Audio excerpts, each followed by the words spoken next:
so weird.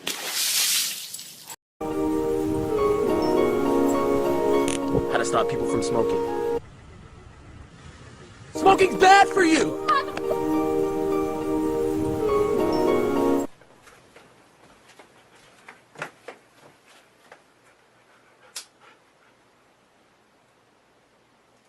Why don't we speed things up a little bit?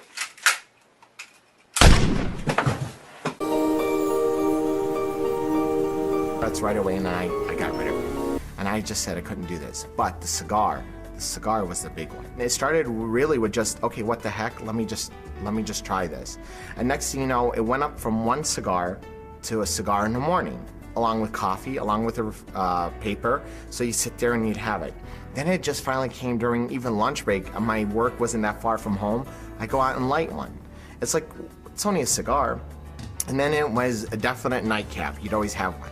Well, out of nowhere, I just started to feel like a gagging feeling, and I started gagging. And next thing you know, what came out was all red. And right away, I quit. I said I couldn't do this. What freaked me out even more is everything I used to tell my patients, I think you need to quit.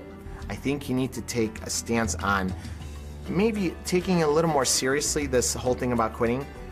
I was literally in that sink. My experiences, I think, will help benefit you understanding about cigarette smoke or even about cigars.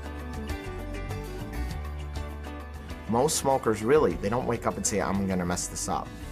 Most smokers don't plan to fail, they fail to plan. Find the right plan for you.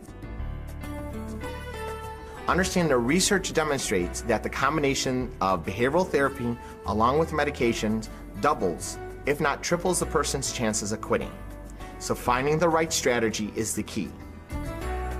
If you're on the fence still, look at yourself and say, am I doing this for me, or can I also do it for someone else? Personally, I want you to do it for yourself, but many times we need external variables to influence us to come over to the side to say, I have to do this.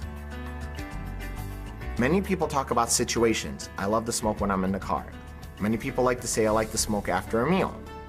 Some people like to say, I like to dip when I'm just outside. Not in the house, but when I'm outside. So awareness of the physical addiction, but at the same time the behavioral and the psychological side of it is very key.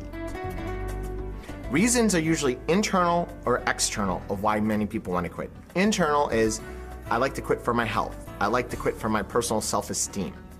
External, which is a big one nowadays, especially with this economy, money. Money is a big one. The average pack-a-day smoker goes to about $2,100 a year.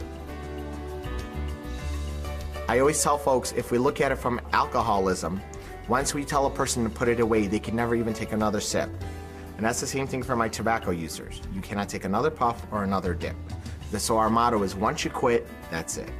So it's what we call a smart quit. The right strategy, get the right motivation, the right awareness, the right reasons, but also totally tobacco-free. I usually tell my smokers, ex-smokers keep looking over their back shoulder at the past.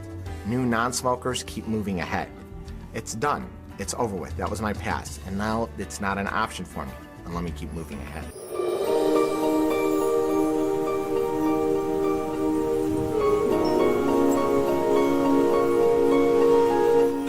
Okay. Nuorta, the day 14, and I am video. Oh, okay, and Champex, and this works, and I feel much better now, and I was very brain sick at 1 week because I was so angry and tired and sick and you know, and this is much better now. I can see the light, and you know, all people love me and are helping me with the quit smoking, and I hope I hope, you know,